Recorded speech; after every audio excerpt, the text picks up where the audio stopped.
Movie की शुरुआत बिना सोचो के दुनिया से होती है जो किसी अज्ञात कारण से तबाह हो चुकी है। इस समय में इंसान पूरी तरह से बर्बाद हो चुके हैं और अब केवल कुछ ही इंसान बचे हैं। उनमें से एक जूलियट है जो एक बर्बाद हो चुके शहर में गाड़ी चला रही होती है। वो 30 सदस्यीय कबीले का हिस्सा है जो किसी तरह से इस परिस्थिति में भी बच गए हैं। जूलियट किसी खास संसाधन की तलाश में होती है। उसकी वैन के अंदर हम एक बंदूक और उसके एक्स लवर के साथ एक फोटो को देखते हैं और ऐसा लगता है कि वो इस सर्वनाश में नहीं बच पाया। थोड़ी देर बाद जूलियट बर्बाद हो चुके गैस स्टेशन में जाती है। वो सावधानी से अंदर जाती है और शूट करने के लिए तैयार रहती है। जब उसको कुछ नहीं मिलता तो वो आराम करने का फैसला करती है, लेकिन तभी ऊपरी मंजिल से आने वाली गुर्राहट की आवाज से उसकी नींद में खलल पड़ता है। जूलियट शोर से घबरा जाती है, इसलिए वो तुरंत अपनी बहन की ओर भागती है और चली जाती है। इसे पता चल जाता है कि कोई न कोई खतरनाक और सर्वनाशकारी चीज इस बंजर भूमि में रह रही है। अगले सीन में जूलियट अपने लीडर हैरी से बात करती है। वो पूछता है कि उसे कुछ जरूरी चीज मिला, जिसपे वो कहती है नहीं। फिर वो उसे खतरे से बाहर रहने और जितना जल्दी हो सके वापस आने के लिए कहता है। जूलियट मान जाती है और कॉल कट करके एक शॉर्टकट अपनाती है क्योंकि उसकी वैन की बैटरी खत्म हो रही है। रास्ते में उसको एक आर्मी मिलती है और वहाँ एक घायल व्यक्ति भी होता है। वो अपनी आखिरी सांसें ले रहा था। वो उससे विनती करता है कि उसके दुख को खत्म कर दे। हालांकि जूलियट ये कहते हुए मना कर देती है कि वो उस पे अपनी गोलियां बर्बाद नहीं करना चाहती। फिर वो पूछती है कि क्या आर्मी के अंदर कुछ खाना है, जिसपे आदमी हाँ कहता है, लेकिन वो उसे चेतावनी भी देता है कि वो क्रीचर जिसे वो रीपर कहते हैं वो अंदर बंद है। ये सुन के जूलियट थोड़ी देर के लिए सोच में पड़ जाती है और अंत में अंदर जाने का निर्णय लेती है। जैसे ही वो अंदर जाती है कुछ गोलियों की आवाज सुनाई देती है और खिड़कियां टूटती है और जूलियट उस रीपर को मारने में कामयाब रहती है, लेकिन जब वो बाहर आती है तो वो आदमी मर चुका था। इसके बाद जूलियट सभी जरूरत की सामान उससे ले लेती है और अपनी वैन को लेके निकल पड़ती है। अब रोड पे जाते हुए जल्दी करते हुए दिखाई देती है क्योंकि ये पता चलता है कि काटने वाले केवल रात में ही बाहर आते हैं और वो सूरज की रोशनी से डरते हैं और दिन के समय में वो छाए के नीचे छुपते हैं। इस बीच जैसे ही जूलियट गाड़ी चला रही होती है हवा का एक झोंका उसकी तस्वीर को उड़ा देता है। इससे उसका ध्यान भटक जाता है, जिससे उसकी गाड़ी फिसल कर कई बार पलटी खाती है, जिससे जूलियट बेहोश हो जाती है और इसके साथ ही फिल्म फ्लैशबैक में चली जाती है। अब सर्वनाश होने के कई साल पहले जूलियट एक आर्ट गैलरी में खड़ी दिखाई देती है। उस जगह का मालिक जैक उसके पास आता है और उससे बात करने की कोशिश करता है। हालांकि जूलियट को बातचीत करने में कोई दिलचस्पी नहीं थी और वो बताती है कि वो यहाँ सिर्फ खाना खाने के लिए आई है क्योंकि बाहर बारिश हो रही है। जैक को इस बात से कोई दिक्कत नहीं थी, इसलिए वो उसे एक पेंटिंग दिखाता है और उसे इसे बारीकी से देखने के लिए कहता है। जूलियट बेरहमी से टिप्पणी करती है कि ये बदसूरत है, लेकिन जैक कहता है कि इसके अंदर की सुंदरता को देखो। जैसे जैसे वो बात करते हैं वो एक दूसरे के साथ कंफर्टेबल महसूस करते हैं। जैसे ही प्रदर्शनी खत्म होती है जैक उससे पूछता है कि क्या वो उसकी जगह को देखना चाहेगी और वो ज्यादा सोचे बिना ही सहमत हो जाती है और दोनों वहाँ पहुँचते हैं। जूलियट उसके अपार्टमेंट को देख के चकित हो जाती है जो कि काफी महंगा लगता है। जैक फिर उसे कुछ वाइन और चीज देता है और दोनों आगे की बातचीत में शामिल हो जाते हैं। हालांकि जब जैक उसके निजी जीवन के बारे में पूछता है तो वो चिंतित हो जाती है और उसके इरादे पे शक करके वहाँ से चली जाती है।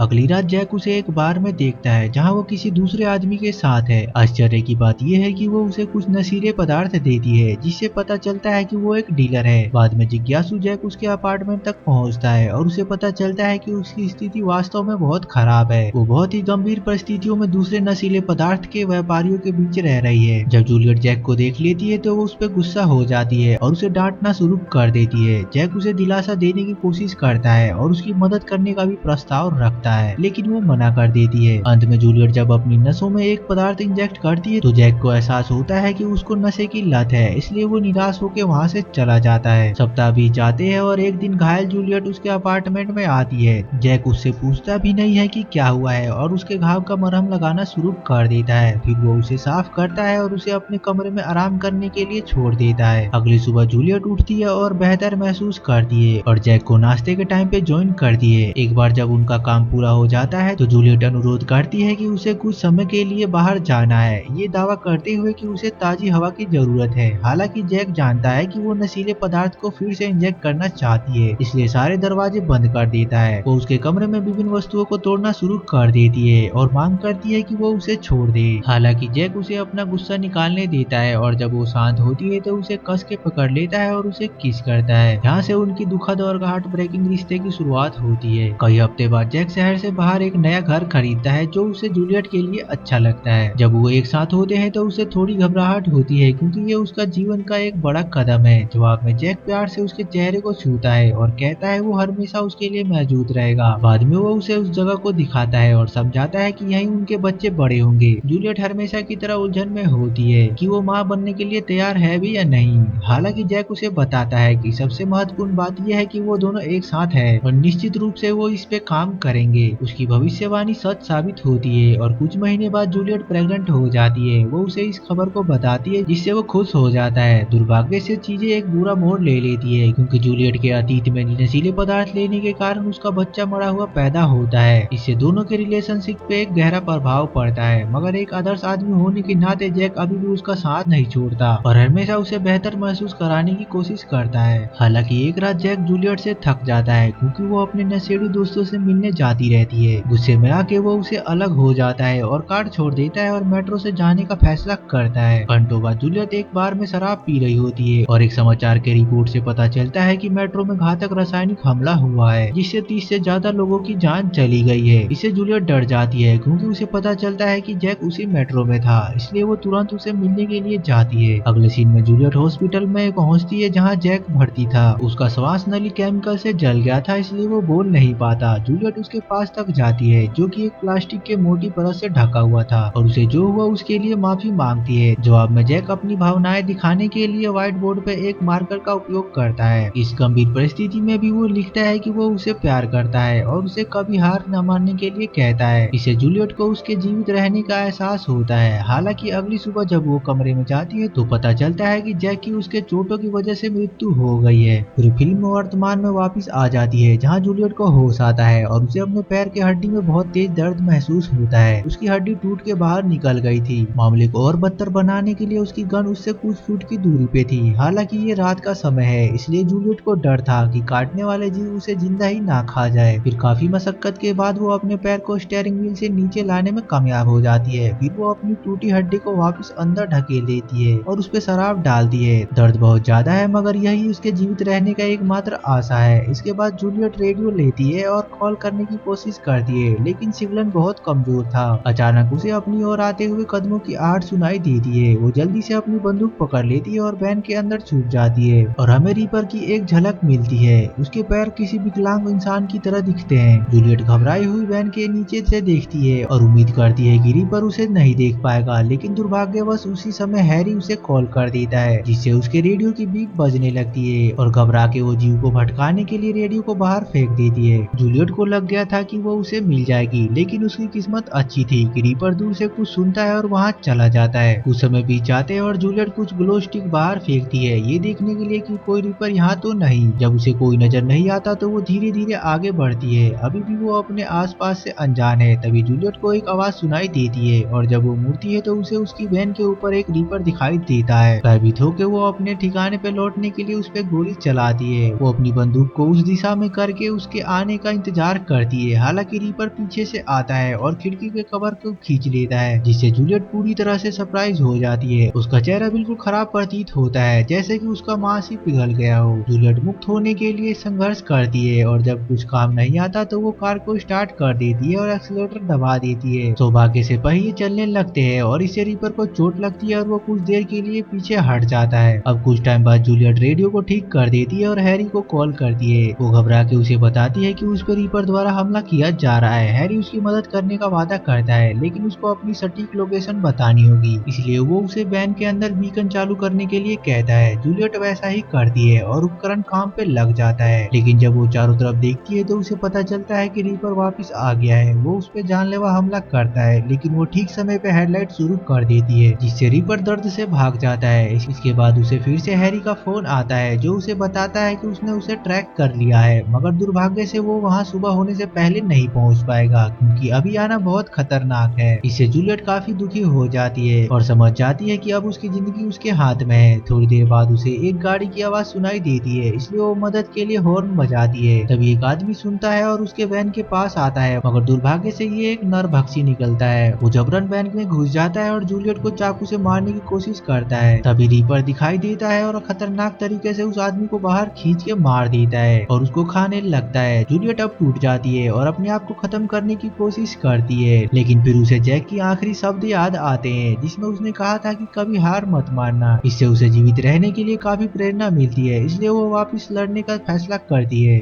अब जूलियट दो फ्यूल के के डब्बे लेती है और रीपर को आकर्षित करने के लिए एक फ्लेयर जलाती है और उसे चारों ओर घुमाती है और अंत में वो दिखाई देता है तो उसे गैस के कंटेनर तक ले जाती है और प्लान के मुताबिक उस पर गोली चला देती है जिससे वहाँ विस्फोट होता है। लेकिन वो निराश होती है क्योंकि रीपर वहाँ से भाग जाता है। इसके बाद दोनों के बीच लड़ाई शुरू होती है। रीपर जूलियट को इधर उधर खींचता रहता है लेकिन किसी वजह से उसे नुकसान नहीं पहुंचाता। इसका फायदा उठाते हुए जूलियट बिल्कुल नजदीक से उसे 2 गोलियां मार देती है और ऐसा लगता है कि वो मर जाएगा, लेकिन जब सूरज उगता है तो रीपर जीवित होता है। जूलियट एक बार फिर उसे गोलियां चलाने की कोशिश करती है लेकिन उसकी गोलियां खत्म हो गई थी। जैसे ही वो अपना बंदूक दोबारा रिलोड करती है रीपर उसके ऊपर चढ़ जाता है। जब वो धीरे धीरे उसके चेहरे को छूता है तो उसे पता चलता है कि ये कोई और नहीं बल्कि उसका पुराना प्रेमी जैक है। इस पूरे समय में वो उसके पास आके करीब रहने की कोशिश कर रहा था। अब एक रीपर होने के बावजूद भी उसके मन में जूलियट के लिए वही भावनाएं हैं जो पहले थी। अब जूलियट फ्लैशबैक में चली जाती है और उस समय को याद करती है जब जैक ने पेंटिंग को ऑब्जर्व करने के लिए कहा था। उसने उसे अंदर की सुंदरता को देखने के लिए कहा था क्योंकि सब कुछ आर्टिफिशियल है। अब प्रेजेंट में जूलियट उसे बताती है कि वो उसे बहुत प्यार करती है। फिर एक दुखद अंत में वो उन दोनों पे अपनी बंदूक तान देती है और सब कुछ खत्म कर देती है। मूवी अच्छी लगी तो लाइक और सब्सक्राइब करना ना भूले। Thanks for watching.